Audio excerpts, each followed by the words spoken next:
সামাজিক গেট টুগেদারে সুমনা তেমন একটি যায় না। তবুও আজ গিয়েছে পাড়ার প্রতিবেশীর দাওয়াতে। অনুষ্ঠানের শুরুতেই ড্রয়িং রুমের ডাইনিং টেবিলটা দখল করে বসে গেছে সব অতিথিরা। যেন খাবার সার্ভ করলেই হাপুস হুপুস করে গেলা শুরু করতে পারে। বাড়ির কর্ত্রী আজ মেজবান ডেকেছে। বিশেষ অতিথি তার বড় ভাবি মিসেস চৌধুরী।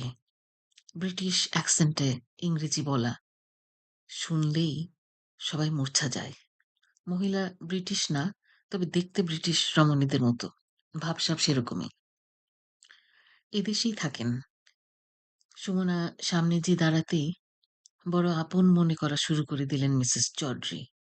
এই পরিচয়হীন ভদ্রমহিলা সুমনার দুই বেনি দেখে বুঝে নিয়েছে মেয়েটি নির্ঘাত স্কুলে পড়ে।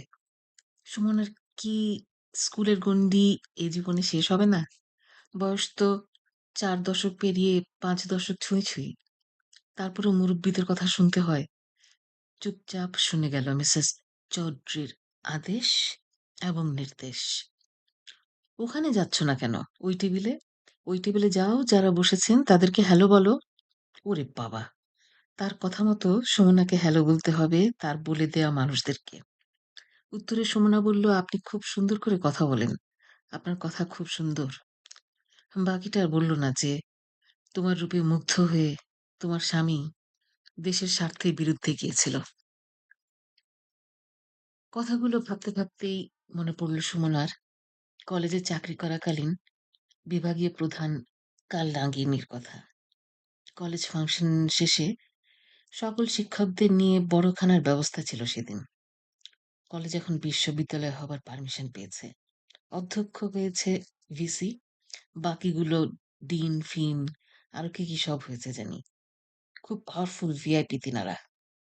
অনুষ্ঠানে প্রবেশ করতেই বিভাগীয় প্রধান কালনাগিনী নির্দেশ দেওয়া শুরু করলো কোথায় তাকে বসতে হবে, সুমনাকে কার সাথে কথা বলতে হবে, আর কার সাথে দেখা করতে হবে। অথচ তারই আধা ঘন্টা আগে কলেজের পরীক্ষা হলে ছাত্রদের সামনে তারস্বরে বকাঝকা করেছে সুমনাকে। ছাত্রদের সামনে পচাতে পারলে একটু হ্যাডাম দেখানো গেল না? আর এখন ঘাড়ের কাছে হাত দুটো রেখে কানে কানে তাকে নির্দেশ দিলে মন্দ কি? ঘাড়েও হাত রাখা হলো, কানে কানে আদর করে দুটো কথা বললে লেকচার সুমনা তো পায়ে এসে পড়বে তার। আর কেন জানি সুমনাকে হাতাতে একটা সুতীব্র ইচ্ছে কাজ করে। ধীরে ধীরে ম্যানুপুলেট করে সুমনাকে তার মোহগ্রস্ত দাসে পরিণত যদি করতে পারে, নাগলোকে এই চর্চার চল আছে তো। সাধে কি সে নাগিন? কিন্তু সুমনার মনে প্রশ্ন জাগে, এ কেমন খেলা? ভাগ্যের এ কেমন পুনরাবৃত্তি? সোশ্যালাইজেশন হয় জীবনে কদাচিৎ দু একবার, কিন্তু যখনই সেখানে যাওয়া হয় তখনই ওই মিসেস চৌধুরী জাতীয় আধা নারী আধা পুরুষ শাসনের স্বরে যেমন বলা শুরু করে সুমনার করণীয় কি কি। এই পার্টিতে তেমনি দেখি আজকাল নাগিনও তাকে ছাড়ছে না। ভিসি ডিনরা এসে টেবিলে বসা মাত্রই কাল নাগিন তাদের সেবা শুরু করলো। করবেই বা না কেন? যত কাছাকাছি এদের যেতে পারবে তত তাড়াতাড়ি প্রমোশনের পথ সুগম হবে। ফুল প্রফেসর তো হয়েই আছে, এবার না হয় হল প্রভোস্টের পদটা নেবে। তাছাড়া ভিসি ডিন মহাশয়রা বয়সের বারে নুবজ কুবজ, তাদের ঝুনঝুনে অবস্থা। ওই বুফে সিস্টেমের খাবার বারবার টেবিল ছেড়ে উঠে জোগাড় করে এনে বসে বসে খাওয়া সম্ভব না। তাদের বান্ধা ছাগলটাই না হয় এই দায়িত্ব পালন করবে।